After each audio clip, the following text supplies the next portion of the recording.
안녕하세요. 아들 하나, 딸 하나가 있는 60대 여자입니다.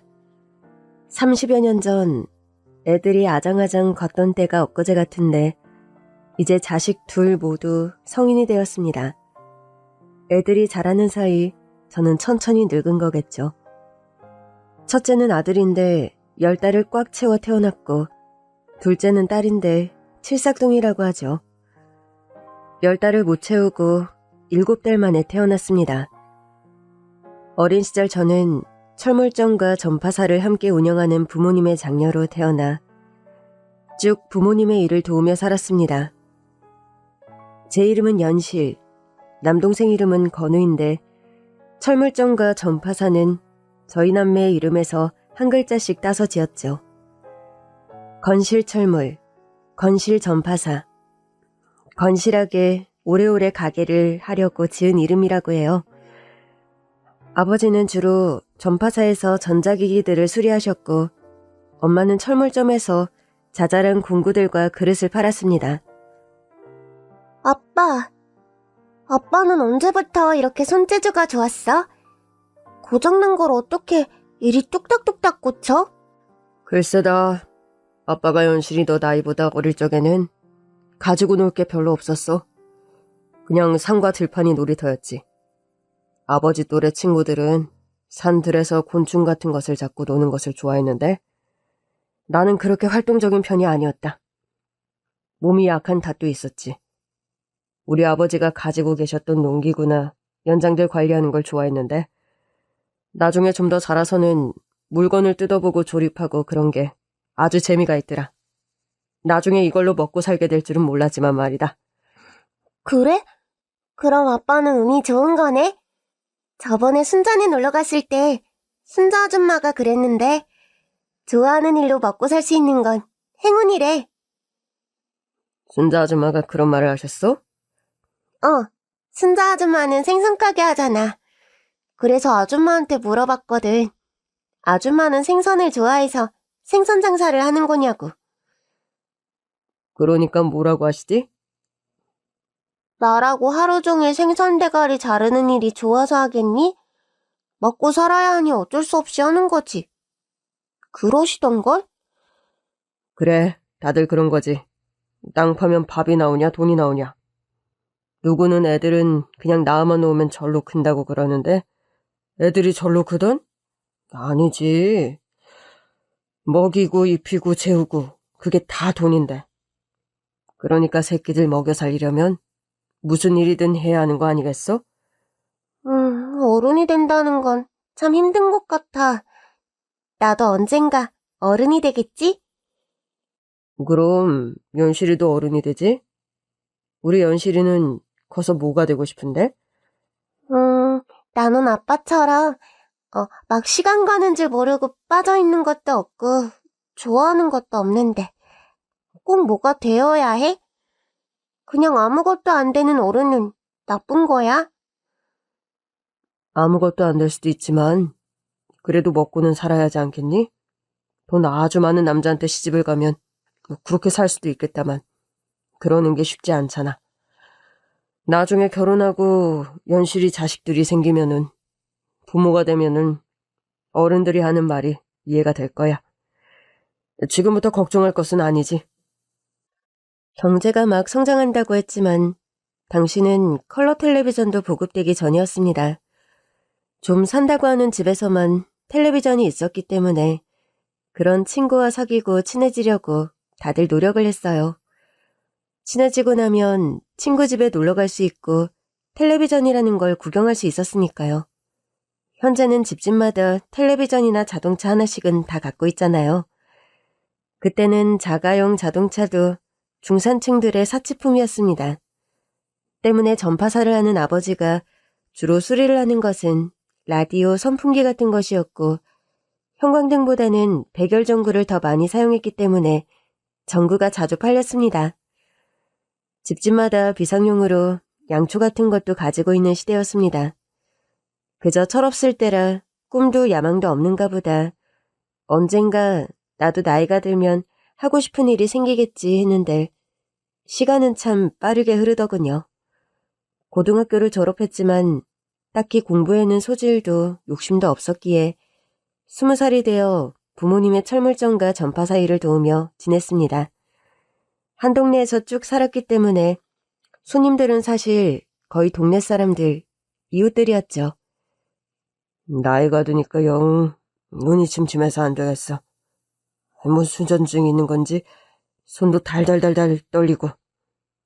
내가 그래서 진즉 전파사에 사람 구해야 된다고 했잖아요. 좀 기술 있는 젊은 사람으로다가. 그러면은 당신은 한결 일이 편하겠네. 수리는 기술자한테 맡기고 당신은 물건 들여다 놓고 재고 관리하면 되니까. 그래도 연실이가 철물점이랑 전파사 양쪽으로 왔다 갔다 하며 물건을 곧잘 파니까는 다른 직원은 필요 없고 전파사에서 일할 청년만 구해봅시다.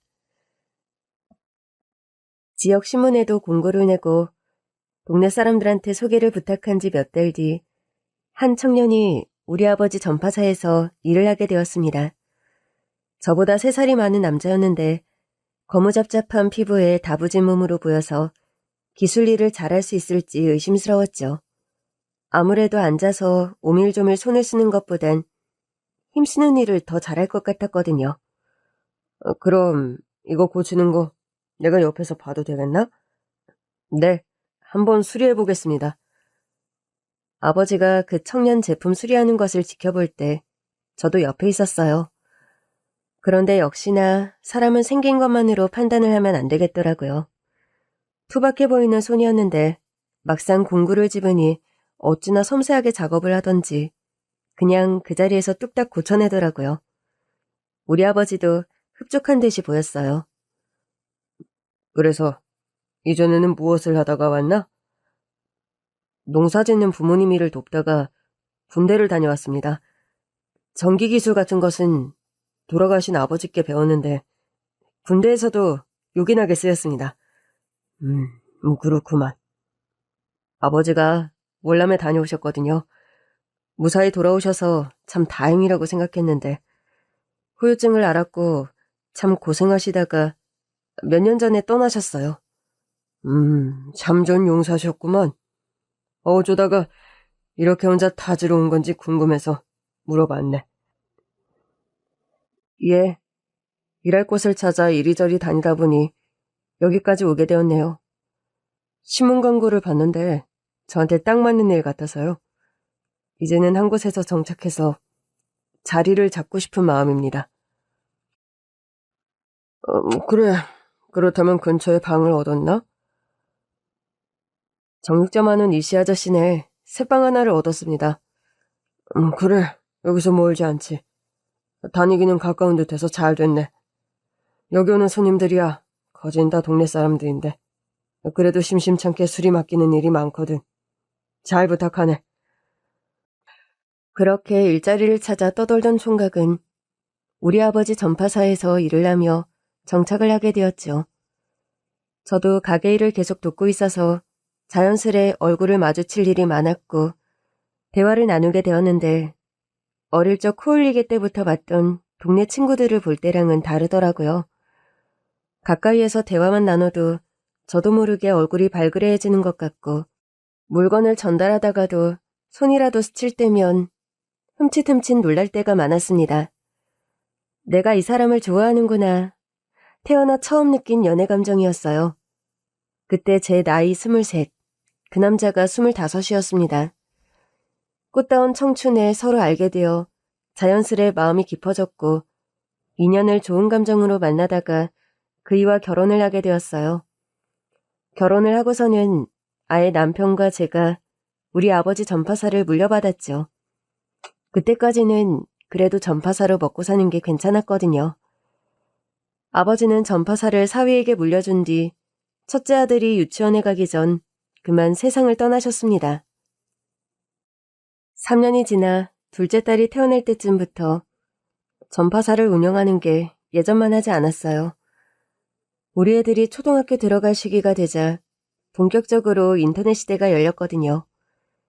그때는 집집마다 TV가 다 있었고 점점 전화기나 라디오, 선풍기를 고치러 오는 사람들이 없어졌습니다. 우리 애들이 아직 어린데 앞으로를 생각하면 더 늦기 전에 일을 새로 찾아야 할 것 같아. 나도 그렇게 생각해요, 여보. 남편과 상의해서 전파사를 정리하고 이사를 오게 되었습니다. 남편은 전기기술 쪽으로는 특화가 되었기 때문에 금방 일을 구할 수가 있었어요. 한전에서 일을 하게 되었는데 본사 직원은 아니었고 한전에서 쓰는 하청업체 소속이었어요. 전봇대와 전선 수리하는 일을 하게 되었습니다. 저는 그간 모아두었던 돈과 약간의 대출을 받아 초등학교 앞에 작은 분식점을 열었어요. 당시 우리 아이들이 다니는 학교 앞에서 분식점을 시작했거든요. 아주 목이 좋았습니다. 그 동네 떡볶이 파는 곳이 시장에 있었는데 학교 코앞에서 떡볶이를 먹을 수 있으니 아이들이 얼마나 좋아했겠어요? 영수야, 학교 끝나거든. 다른 데 가지 말고 엄마 가게로 와라. 알겠지? 알았어요, 엄마. 그때 아들이 초등학교 4학년, 딸이 1학년이었어요. 학교 앞에서 분식점을 하기 참 잘했다고 생각을 한 것은 우리 아이들 때문이었습니다. 학교 후문 쪽에 가게가 있었으니까 하교한 아이들을 돌보기가 참 좋았거든요. 우리 아들은 어려서부터 똘망똘망하여 달리기도 공부도 곧잘 했는데 딸은 좀 어리버리하고 내성적인 애였어요. 유치원 때부터 참 손이 많이 갔는데 초등학교를 가니 애가 학교 공부는 따라갈 수 있을까 걱정이 많았습니다. 아침에 아이들을 등교시키고 곧장 가게로 가서 떡볶이를 만들고 김밥을 말고 돈가스를 튀기며 장사를 준비했어요. 초등학교 1학년은 수업을 길게 하지 않아서 항상 딸이 먼저 끝났기 때문에 학교 후 가게로 데려와 점심을 먹이고 공부를 봐줬습니다. 그런데 어느 날 한참 점심 장사에 바빠 정신이 없었거든요. 만들어둔 김밥도 거의 나가고 떡볶이 한 판을 다 팔고 새로 떡볶이를 하려고 물을 붓고 있는데 아들이 들어오는 거예요. 영수, 왔니? 엄마, 나 배고파. 점심 먹은 지 얼마 안 됐는데 그리 배가 고파? 오늘 체육 시간에 달리기도 하고 축구도 해서 엄청 뛰었거든요. 그래, 떡볶이 이제 새로 하니까는 영이랑 같이 먹으면 되겠다. 영이야, 오빠 학교 끝나고 왔다. 영이 없는데? 영이가 왜 없어? 아들 말에 흠칫 놀라 가게를 둘러보니 세상에나 딸이 없는 겁니다. 원래 오빠보다 일찍 수업을 마치고 가게로 오는 애인데 너무 깜짝 놀라 가게를 뛰어나갔어요. 영이야! 영이야! 영이야! 저를 따라 나온 아들과 함께 분식점 앞 후문을 살펴보고 운동장, 교실, 복도를 다 돌아다녔는데 애가 안 보이는 거예요. 심장이 그냥 쿵쿵 뛰고 식은땀이 나는데 정말 큰일이 났다 싶었습니다. 학교를 샅샅이 본 뒤 아들과 함께 학교 정문으로 갔는데 그곳에서 딸을 발견했습니다. 정문에서 50m 떨어진 곳에 주저앉아 울고 있더라고요. 영희야! 영희야! 영희야, 여기 있었어. 학교 끝나면 곧바로 분식점으로 오라고 했잖아. 오늘 나갔는데 분식점이 없잖아.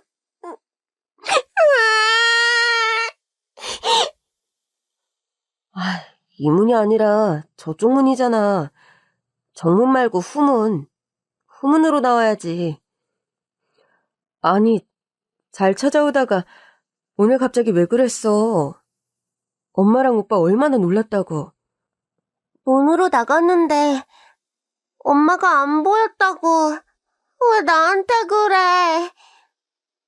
딸은 놀라서 엉엉 울었고 저는 가슴을 쓸어내렸습니다. 다행스럽게 학교 근처에 있었고 멀리 가지 않은 딸에게 고마운 마음이었어요. 다음날 딸과 함께 학교로 가서 정문과 후문을 다시 알려주었습니다. 교실에서 나와서 후문까지 어디로 가야 하는지 딸이 기억하는지 몇 번이나 확인을 했는지 몰라요. 정말 먼 곳도 아니고 학교 바로 앞에 있는 가게 찾아오는 것도 헤매니까 마음을 놓을 수가 없더라고요. 아직 1학년이잖아. 학교가 낯설고 갑자기 잊어버렸나 보네. 어디 멀리 안 가서 다행이야. 장사도 장사지만 내가 영희 때문에 학교 바로 앞에 분식점을 차린 건데. 다시 길 알려줬다며? 이제 안 그럴 거야.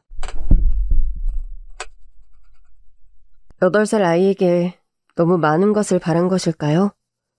더 신경을 써야겠다고 생각을 했고 아들도 그 일에 충격을 받았는지 더 동생을 챙겼습니다. 아들은 분식집에 종종 친구들을 데리고 오곤 했는데 딸은 한 번도 친구들과 잘 어울리지 못했어요. 어떻게 한 배에서 나왔는데 저렇게 다른지. 학년이 올라가 아들은 학교 학원을 다니게 되었는데 딸은 10살이 되어도 내내 저랑 꼭 붙어 있었죠. 그때 한창 남자아이들은 태권도 학원, 여자아이들은 피아노 학원을 많이 다녔거든요. 공부가 아닌 다른 활동이라도 하면 좋을까 해서 딸을 피아노 학원에 데려갔습니다. 실력이 늘거나 뭐 대회 같은 거 바른 게 아니고 그냥 집중해서 뭐라도 하면 좋을 것 같아서요. 피아노 학원도 학교에서 멀지 않은 곳에 있었죠. 영희야, 피아노 학원 찾아갈 수 있어? 학교 바로 근처에 있잖아. 아니, 못 가. 나 혼자 못해. 하교 후 여전히 딸은 바로 분식집으로 왔고 거기서 간식을 먹인 뒤 잠깐 가게를 비우고 딸을 피아노 학원에 데려다 주었습니다. 1시간 30분 정도 지나 끝날 시간이 되면 다시 아이를 데리고 분식집으로 왔고요. 애들 둘 키우며 분식집 일에 남편 퇴근할 시간 맞춰 저녁 차리기. 하루하루가 참 빨리 갔습니다. 그래도 남편이 빠르게 판단을 한 덕분에 생활은 훨씬 나아졌지요. 전파사를 제때 정리했고 아이들이 더 크기 전에 각자 일을 구한 게 다행이었어요. 그리고 그때가 되니 어렸을 때 아버지랑 했던 대화가 생각이 나더군요.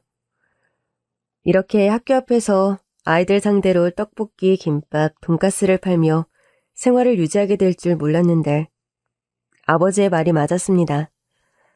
김밥 많은 일이 좋아서 하는 건 아니었지만 우리 애들 먹이고 입히고 키워야 하니 그냥 일을 하게 되는 것이었어요.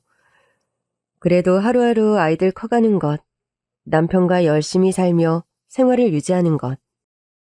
이렇게 이룬 가정이 너무나 소중하게 느껴졌기에 감사하는 마음으로 하루하루를 살았습니다. 우리 아들이 공부에 두각을 나타낸 것은 중학교 때였습니다.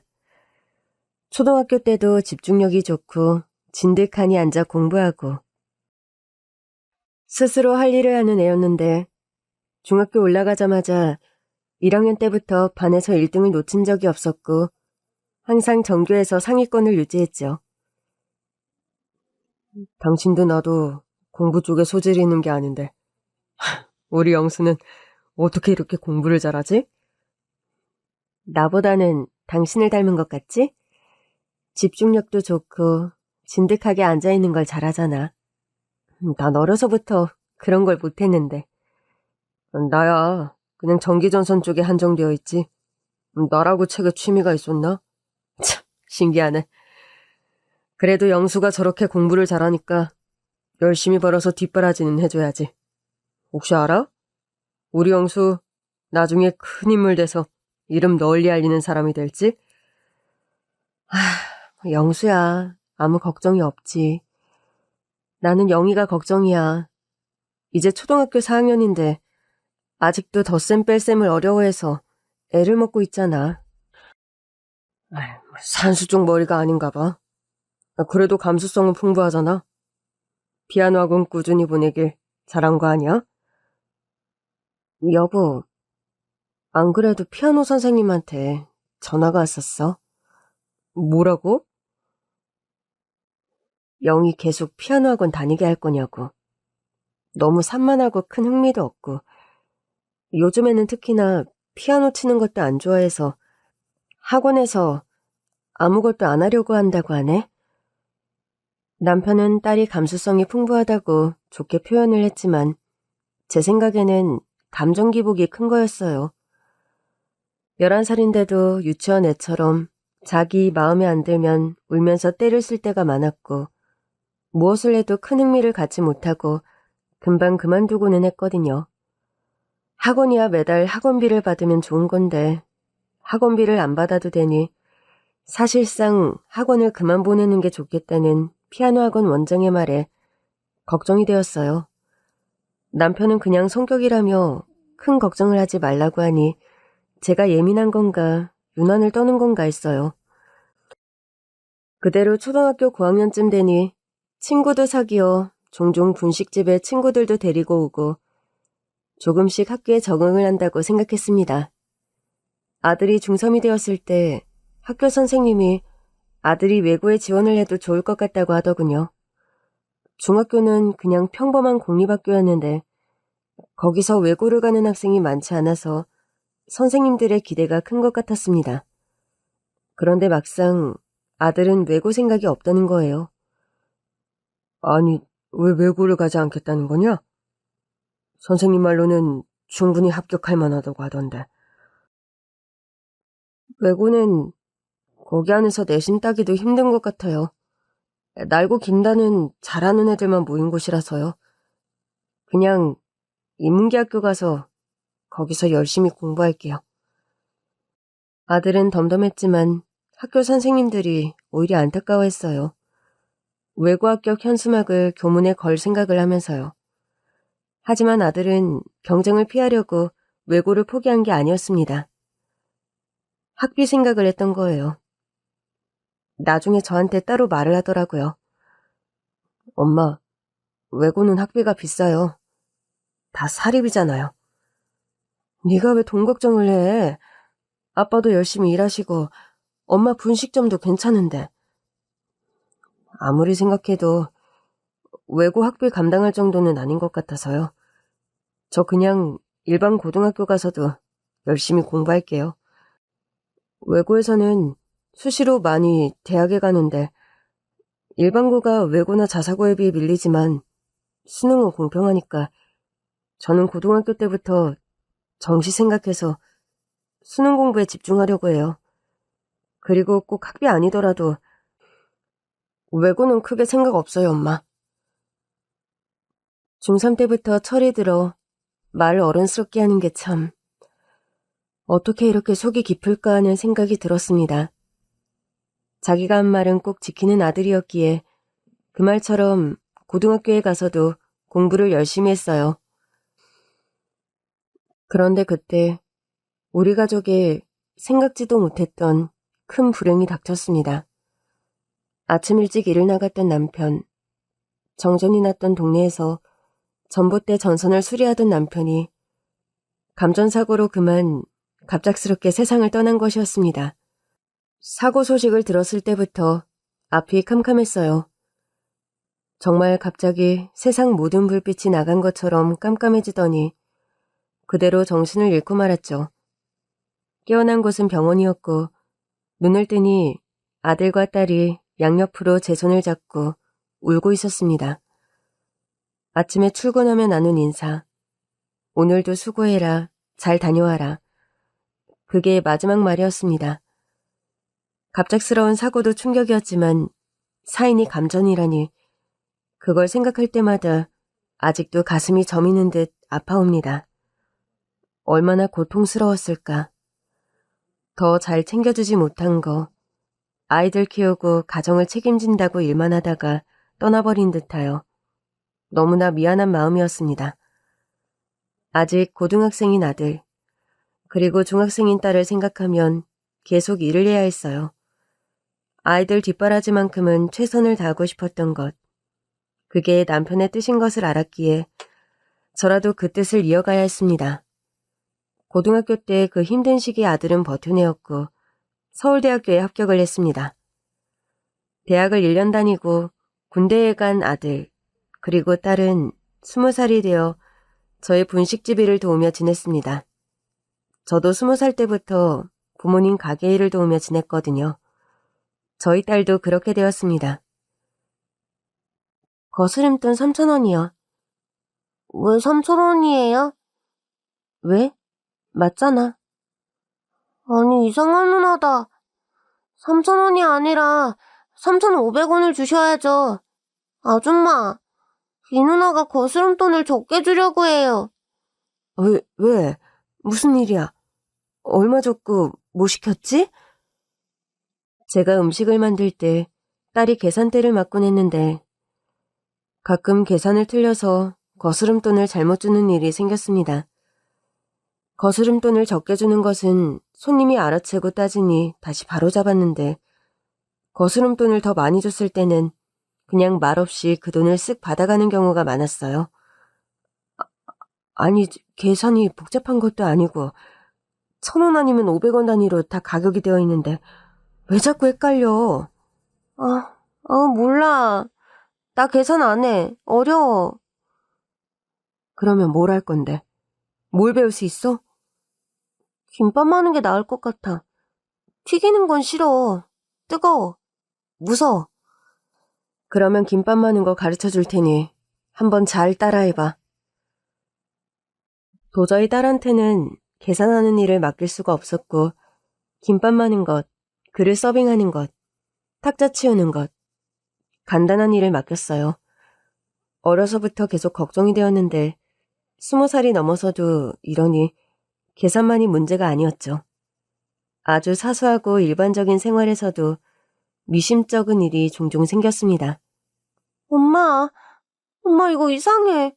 병이 갑자기 녹아버렸어. 뭐? 병이 녹아? 페트병이 흐물흐물 이상해졌어. 영희야, 그렇게 뜨거운 물을 페트병에 넣으면 어떡해. 거기에는 뜨거운 물 담는 거 아니야. 왜? 저번에 카페에서 받은 컵에 뜨거운 커피 부었을 때는 괜찮았는데?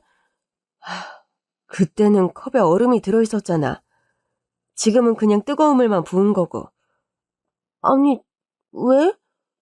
똑같이 뜨거운 거 부었는데 이 병은 왜 안 망가져? 이뿐만이 아니었어요. 일요일 오후 딸과 함께 집에 있는데 집이 서양이라 오후에 햇빛이 너무 들어오는 겁니다. 딸이 손부채질을 하는 걸 보니 더운가 싶어서 커튼을 쳤죠. 더운데 커튼을 왜 쳐? 커튼 치면 안이 더워지잖아. 보온하는 건데 왜 커튼을 쳐?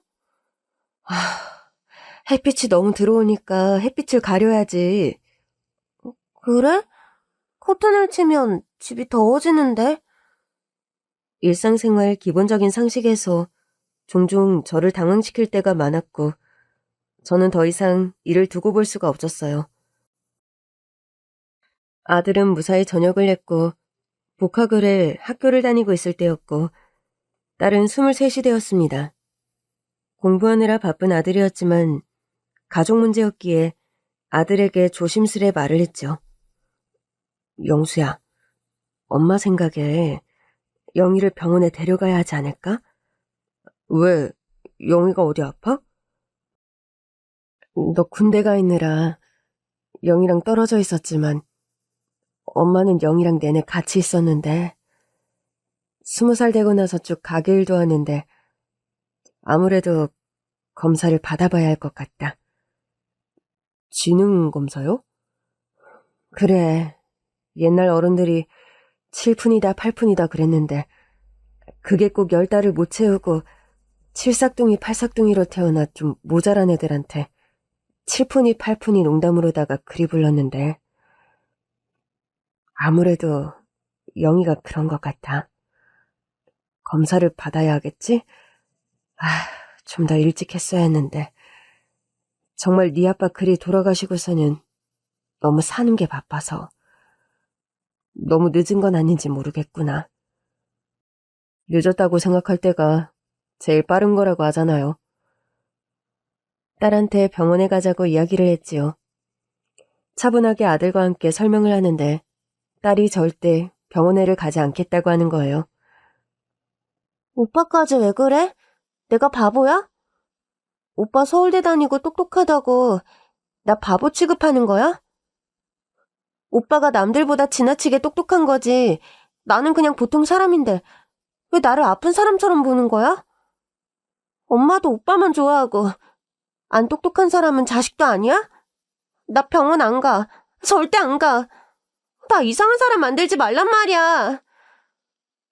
영희야, 무슨 말을 그렇게 해.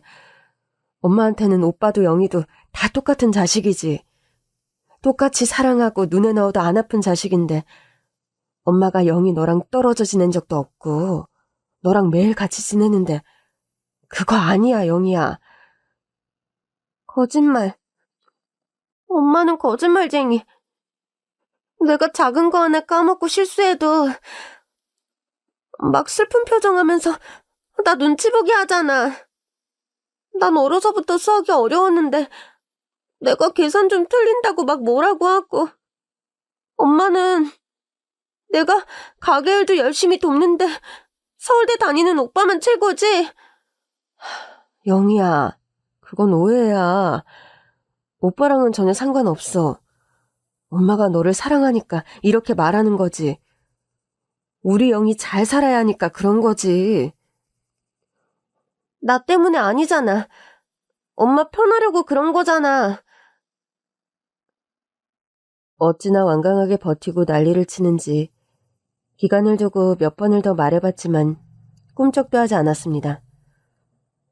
그래도 어렸을 때 멍하고 말이 없기는 해도 하라는 거 곧잘하고 순둥순둥 말도 잘 들었는데 이제는 다 컸다고 저리 말을 하네, 엄마. 저렇게 안 가겠다고 버티는 것을 어떻게 억지로 끌고 갈 수가 있겠니? 정말 걱정이다. 딸한테 잘해주고 또 딸의 기분이 좋아 보일 때면 슬쩍 검사 이야기를 꺼내는데 딱 병원 검사 이런 이야기만 나오면 대화를 거부하더라고요. 검사라는 말을 숨기고 재미있는 퀴즈 게임하러 가자고 데리고 나가 간신히 병원 앞까지 갔는데도 또 거기서 병원을 보자마자 도망쳐버리고 그런 줄다리기가 5년 가까이 계속되었어요. 분식집 장사를 계속하며 딸과 보이지 않는 씨름을 하는 동안 법공부에 매진했던 아들은 사법고시 통과 후 연수원 수료를 앞두고 있었습니다. 아들이 검사가 되겠다고 마음을 먹은 것은 남편이 떠난 뒤였다고 해요. 당시 하청 소속으로 일하다 사고를 당한 남편이었는데 원청의 책임은 하나도 인정이 되지를 않았거든요. 아들은 검사가 되어 부당한 것을 바로잡고 싶어 했어요. 특히 노동 쪽에 관심이 많았고 선량한 사람들에게 사기를 치거나 피해를 끼치는 사람들을 잡아야 한다는 생각이 강했습니다. 아들이 목표로 했던 검사가 되기 위해 차곡차곡 한 걸음씩 나아갔고 검사 시험을 통과해 임용만 앞두고 있었습니다. 정말 대단하다, 영수야. 네가 정말 검사가 된다니. 아빠가 계셨다면 얼마나 좋아했을까? 그러니까요. 아버지가 그렇게 일찍 가신 게 마음이 아파요. 너 중학교 때부터 그렇게 공부에 소질 보이고 할 때 아버지가 그랬었다. 영수 뒷바라지 열심히 해야 한다고. 영수 큰 힘을 될지도 모른다고 말이야. 여보, 영수 아버지 하늘에서 지켜보고 있죠? 당신 아들이 정말로 열심히 노력해서 꿈을 이뤘어요. 당신이 여기 있었음 얼마나 좋았을까? 한스러운 마음이었지만 분명히 하늘에서 보고 기뻐할 거라 믿었어요. 아들은 정식으로 임용이 되었고 발령을 받아 지방으로 떠나게 되었습니다. 그때까지만 해도 계속 같은 집에 살면서 밥을 해먹이고 그랬는데 출퇴근이 불가능한 지역이라 아들은 따로 지낼 수밖에 없었어요. 검사가 되어 그리 바쁜 와중에도 집에 전화해 저와 여동생 안부를 묻는 것을 잊지 않는 효자 아들이기도 했죠. 그런데 그 무렵 20대 중반이 넘은 딸한테서 조금씩 미묘한 변화가 느껴졌어요. 분식집 일 돕는 거 말고는 달리 다른 걸 하지 않던 애인데 언젠가부터 일을 마치고 집에 오면 컴퓨터 앞에서 몇 시간이고를 앉아있더라고요. 방문을 슬쩍 열어보니 무슨 게임을 하는 것 같았어요. 딸이 그동안 저렇게 집중력을 발휘한 적이 없었거든요.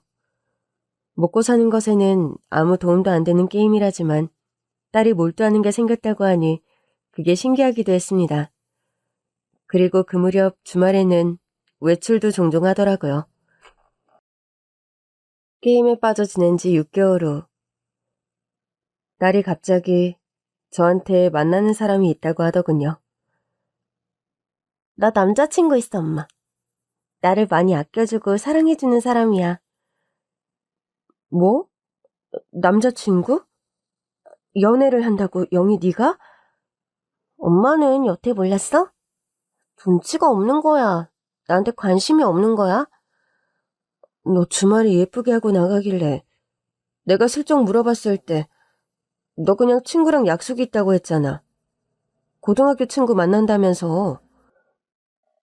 친구를 만난 적도 있지. 근데 그게 다가 아니야. 엄마, 나 이 사람이랑 결혼하고 싶어. 뭐? 결혼? 예, 얼마나 만났는데. 아니, 어떻게 만났는데. 너 아직 20대 중반 젊은 나이인데 요즘 사람들은 결혼도 늦게 한다고 하는데 뭐가 급해서 갑자기 결혼 이야기를 해. 나랑 대화가 너무 잘 통하고 나를 이해해주고 내 있는 모습 그대로를 아껴주는 사람이야. 이 남자 같은 사람 앞으로도 내 인생에 없을 것 같아. 그러니까 영희야, 너 맨날 엄마랑 같이 분식집에서 일했는데 그 남자를 어디서 언제 만났냐 말이야. 인터넷에서 사람을 어떻게 만나? 게임하다가 알게 됐어. 게임할 때도 우리가 한 팀으로 무척 잘 맞았거든. 그래가지고 쪽지로 대화도 많이 했는데 밖에서 보자고 해서 만났어. 한참 전에. 근데 엄마, 인터넷으로만 대화를 했으니까 얼굴을 모르잖아. 막 이상한 사람이면 어쩌지? 나이랑 뭘 다 속였으면 어떻게 하지 했는데 아닌 거야. 실제로 보니까 더 좋은 거야. 완전히 내 이상형이야. 그리고 그 사람도 내가 너무 좋대. 내가 이상형이고 나밖에 없대. 머리가 지끈지끈 아파오는 것 같았습니다. 인터넷 게임을 하다가 만나다니요. 요즘 세상이 어떤 세상인데 고집이 센 것은 익히 알고 있었지만 그냥 막아서는 될 일이 아니었죠.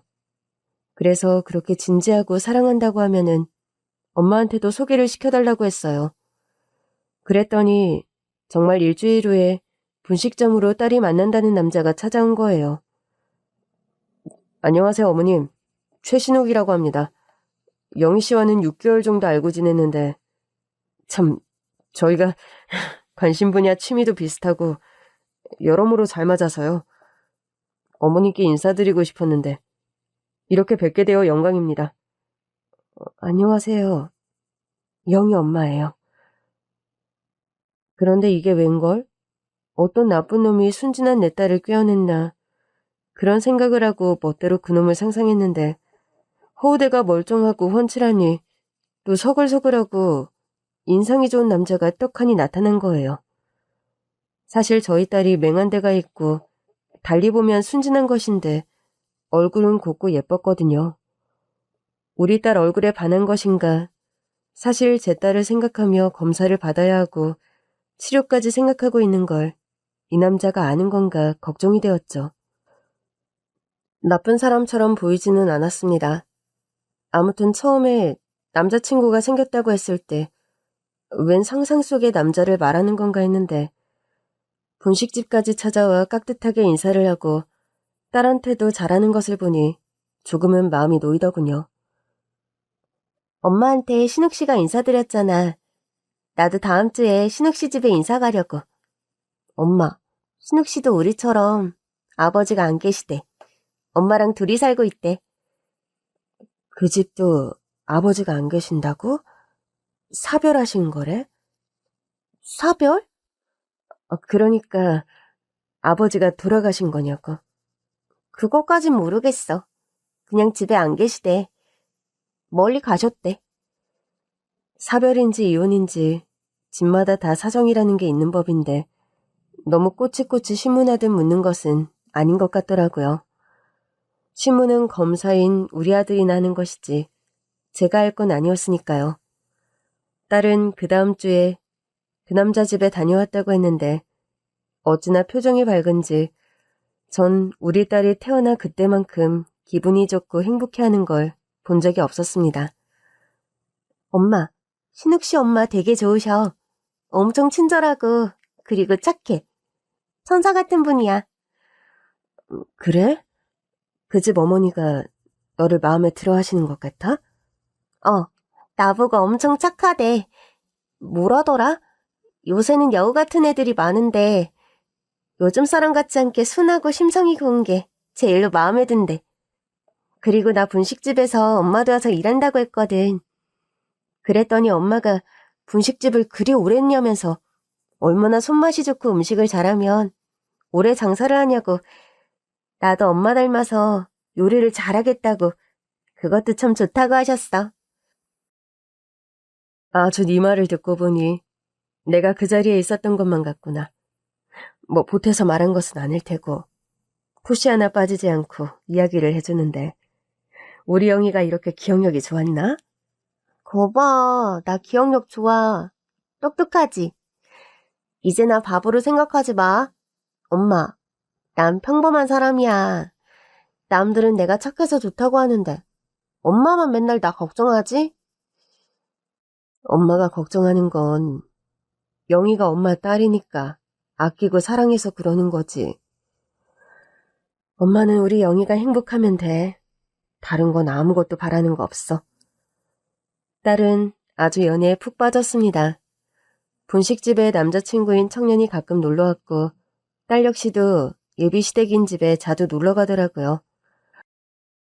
그렇게 자주 가는 게 피해라도 끼칠까 염려스러워 물어봤지만 그 집에서는 아들만 키웠는데 딸이 생긴 것 같아 좋다며 올 때마다 잘해준다는 거예요. 매번 빈손으로 보낼 수는 없어서 딸이 그 시댁에 간다고 할 때마다 과일이며 이거저거 챙겨주었어요. 연애를 하면 예뻐진다더니 그 말은 옛날이나 지금이나 같더라고요. 원래도 얼굴이 고운 딸이었지만 꾸미고 하니 제 딸이지만 참 예쁘더라고요.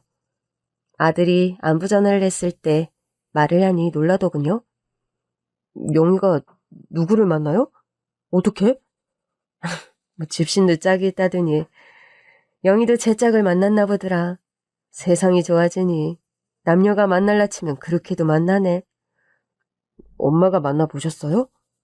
괜찮은 사람인지? 벌써 몇 번이나 만나봤지.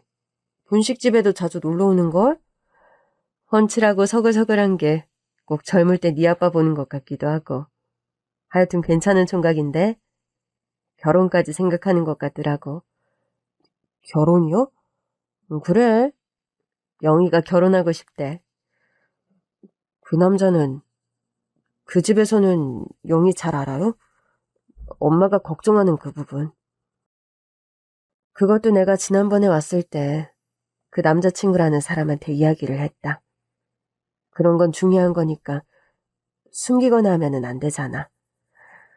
어렸을 때부터 누리고 좀 그런 구석이 있었다고. 나이 들면서 차차 나아지기는 했지만 여전히 아주 기본적인 생활에서도 보통 사람 같지 않게 행동을 한다고 하나하나 가르쳐줘야 하는데 괜찮겠냐. 그리 말을 했는데 이미 알고 있다고 하더라. 그걸 다 안다고요? 그렇대.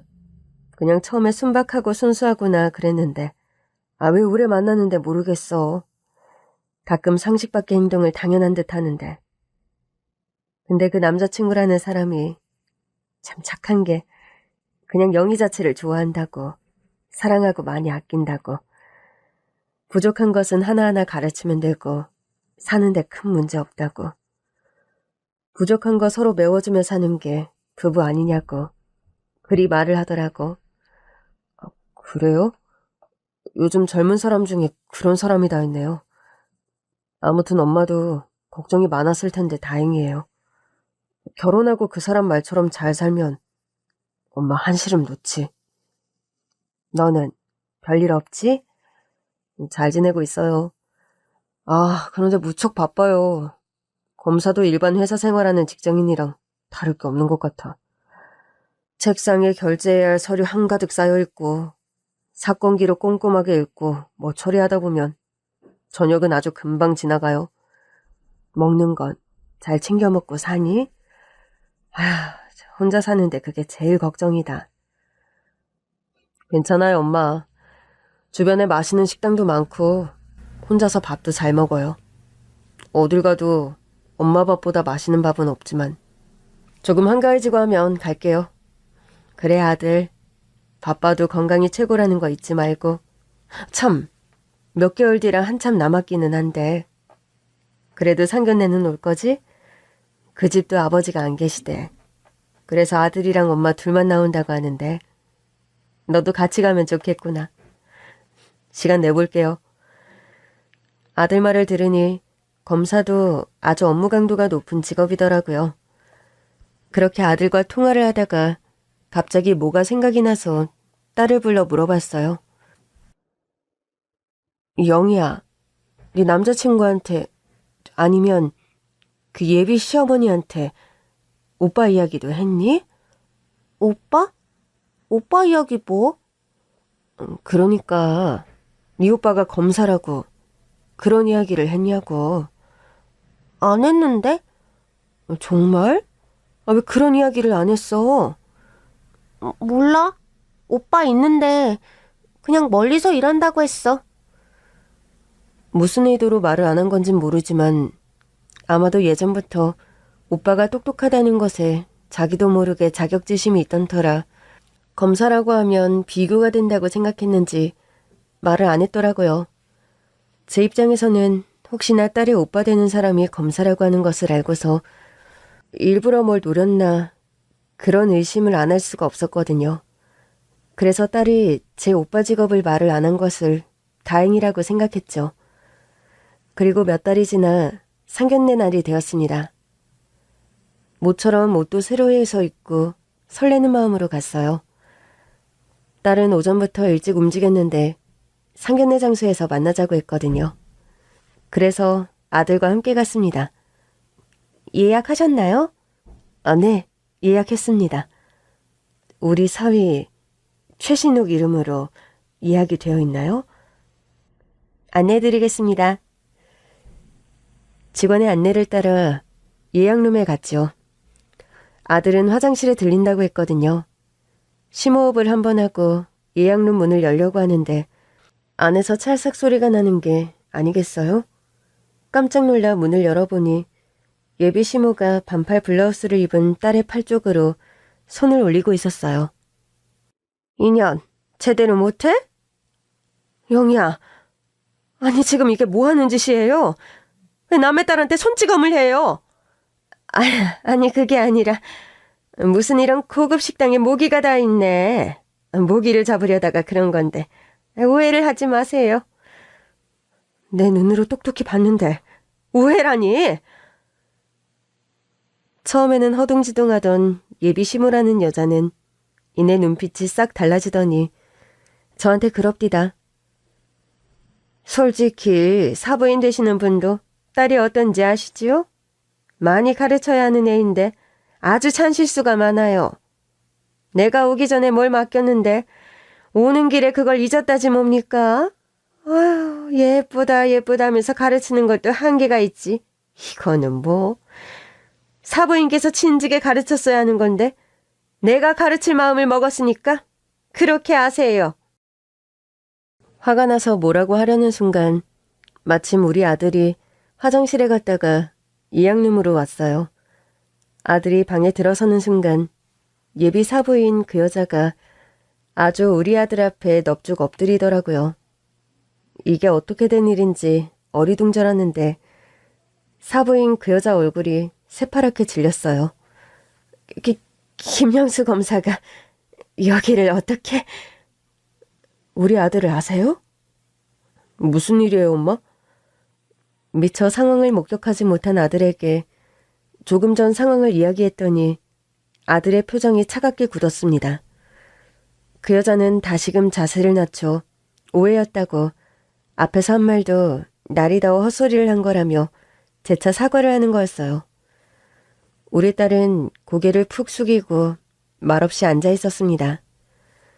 예비 사부인은 우리 아들을 거의 저승사자라도 본 마냥 대했는데 알고 보니 그 집 남편 우리 딸이 시부라는 사람이 없다고 아들이랑 어머니 둘만 산다고 했었거든요. 이혼인지 사별인지 몰랐는데 멀쩡히 살아있더랍니다. 하지만 멀쩡히 돌아다닐 자유가 없는 곳에 있었죠. 상견례장을 박차고 나와서 아들한테 자세한 이야기를 들을 수 있었어요. 기억나요? 발령받고 얼마 안 돼서 맡게 된 사건이라서요. 사기죄로 지금 감옥에 있는 것 같네요. 뭐? 예비 시아버지가 감옥에 있다고? 얘는? 시아버지는 무슨 시아버지야. 그런 중요한 걸 속이고 결혼을 진행시키려고 하다니. 아버지가 그냥 집에 없는 게 아니라 사기죄로 깜빵에 있다잖아. 네 오빠가 담당한 사건이고 네 오빠가 직접 재판에서 구형을 한 사건이란다. 아이고, 아우, 기가 막혀서 내가. 그 집 아버지가 집을 떠나 멀리 있다고 했는데 그게 거짓말이었습니다. 감옥에 있느라 집에 없는 거였죠. 남편의 재판을 갔던 그 여자는 자기 남편의 형량을 구형한 검사의 얼굴을 똑똑히 기억하고 있었던 겁니다. 그리고 설마 그 검사가 우리 딸의 오빠라는 걸 상견례 자리에서 그 검사를 다시 보게 될 줄 몰랐던 거죠. 그 뒤부터는 아주 그 여자랑 아들 둘이 쌍으로다가 얼굴에 철판을 깔고 연락이 오더군요. 사부인, 오해가 있으셨어요. 우리 형이 저리 얼굴도 곱고 예쁜데 조금 굼뜨고 그런 게 제 마음이 아팠거든요. 다 영희를 딸이라고 생각하니 제가 가르쳐보려고 그랬던 거지 다른 마음은 없었네요. 김영수 검사가 영희 오빠인 줄은 꿈에도 몰랐는데 우리 아들이 정말 영희 아니면 안 된다고 그러거든요. 모든 것은 이 부족한 저의 잘못이니 한 번만 기회를 주세요. 말이 되는 소리를 하세요. 우리 아들이 그쪽 남편 형량 구형한 검사라고요. 검사 집안에서 범죄자 집안이랑 사돈을 맺는 게 지금 말이나 돼요? 어쩌면 그 중요한 사실을 숨기고 일륜지 대사인 혼인을 진행하려고 했어요. 아휴, 뻔뻔해라. 그리고 딸이라면 그렇게 안 하지요.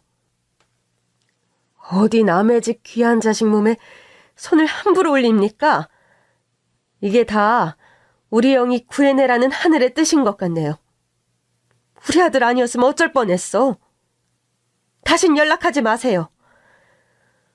딸한테도 그쪽 아들이 매달렸지만 딸도 마음이 딱 굳었더라고요. 시모라는 여자가 처음엔 잘해주더니 점점 하나하나 잘못을 지적하면서 꿀밤을 때리고 그래서 사실 무서웠다고 하더라고요. 우리 딸은 당연히 그 남자와 파혼을 했어요. 그리고 그 일을 겪고 나서야 자기를 생각하는 가족의 마음을 이해했는지 권유에 따라 검사를 받았죠. 경계선 지능장애라고 하더군요. 그 판정을 받기까지 오랜 세월이 걸렸지만 딸이 스스로 부족한 것을 받아들였고 열심히 언어치료 및 인지치료를 받고 있습니다. 이 치료를 받을 때에는 부모 혹은 주변 사람과 상호관계가 중요하다고 해서 저와 아들이 아낌없는 사랑을 주며 딸을 지원하고 있습니다. 영희야, 네가 어떤 모습이어도 엄마와 오빠는 너를 사랑해. 넌 소중한 보물이야. 늦은 때라는 것은 없다. 열심히 치료받고 노력하면 되는 거야. 엄마, 오빠, 고마워. 내가 고집을 피운 바람에 늦었지만 열심히 할게. 나는 엄마의 소중한 딸이고 또 오빠한테 하나밖에 없는 동생이니까. 나는 소중한 사람이니까. 비록 딸 마음에 상처를 받았지만 이 일을 모두 겪고 그래도 감사한 것은 딸이 그래도 자신이 얼마나 소중한 존재인지를 깨닫게 되었다는 것입니다. 현재 여전히 딸은 저와 함께 분식집일을 하며 지내고 있답니다. 하나하나 발전해가는 모습, 부족하지만 저한테는 세상 그 누구보다 소중하고 자랑스러운 딸이랍니다.